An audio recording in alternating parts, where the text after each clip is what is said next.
Shwmai, Tom Addisgott ydw i, a dwi'n Project Manager ar gyfer Down to Zero. Cwmni cymdeithasol yw Down to Zero. Ein bwrpas ni yw cefnogi pobl a cymunedau o gwmpas Rhondda Cynon Taf i taclo hinsawdd. Yr holl bwrpas o sefydlu Lushbox oedd i tefnu llysiau lleol, cydweithio gyda gwirfoddolwyr, rhoi cyfleoedd i nhw datblygu sgiliau yn yr economi werth, a atal carbon wedyn, oherwydd mae lot o'r fwyd ni yn cael ei mewnforio o'r continent ac mae'n holl bwysig bod ni'n sefydlu strategaeth fwyd lleol yma yn Rhondda Cynon Taf ac ar draws Cymru.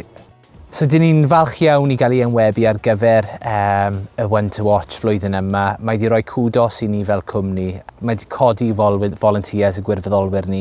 A mae wedi jyst rhoi bach o feel good factor i ni fel staff. Mae'r cydnabyddiaeth yna really ar gyfer y gwirfoddolwyr yn holl bwysig a mae'n hyfryd i weld.